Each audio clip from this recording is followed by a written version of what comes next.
Jonathan Ray, penultimate round of the World Superbike season, penultimate round of your career as a full-time WorldSBK rider. Tell us a bit about how you approach this Estoril round.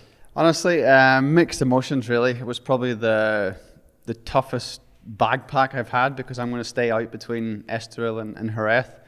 So very, very strange to be honest. But looking forward to it, especially on the back of a strong Sunday in Aragon, strong Sunday in Magny-Cours as well, where I feel if we can build this momentum into the weekends, then we can feel comfortable with the bike and try and ride to full potential and do some good results.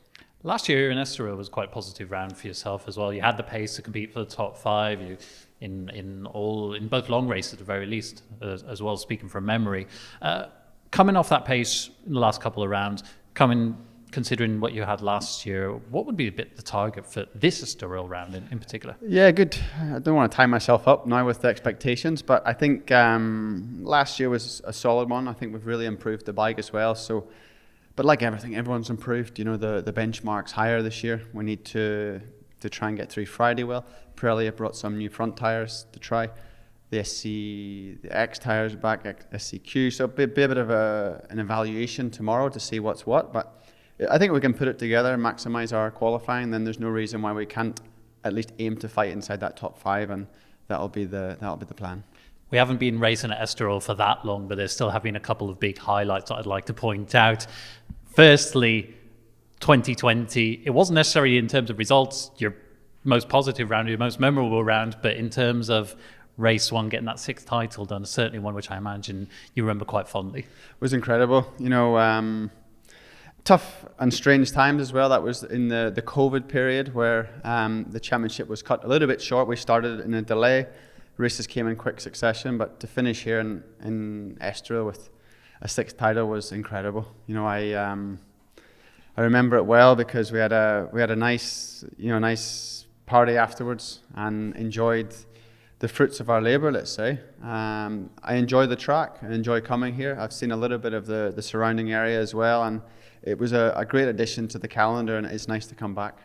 The other moment I'd like to highlight, one of your more recent wins, and I think for a lot of people, one of your best wins at World Superbike, 2022, last lap versus Bautista, that lunge into turn 9, that moment going around the final corner. It's pretty visually incredible win for everybody. Yeah, we were up against it. But when the stars align, we could still make the difference and be strong. And when I was fighting with Alvaro in that race, and his bike, we would make strength. We'd be strong and weak in different areas, and I just had to make sure that last sector was nailed on. But I had such a huge slide from memory going around that last corner.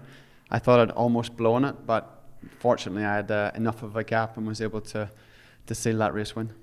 And finally, Johnny, after the Aragon round, it was confirmed that Xavi Vierge will be the rider who replaces you in Pata Yamaha next season. He also mentioned after that you'd put in a good word for him as well to the team. So I'd like to get your opinion as well on him joining the crew for 2026. Yeah, super excited because Xavi's a great guy, a great personality. I've seen him many times in the off seasons with pre-season training together and motocross and whatnot. So I really, really love my guys there, and I'm fortunate that they're very fortunate to have Xavi in the box. It was nice he's a ultimate professional. I know he'll give 100%, and I think, or I hope also that his riding style really matches with the Yamaha R1. I think it will, just from following him, this season. And I wish him and also the team all the best into 26.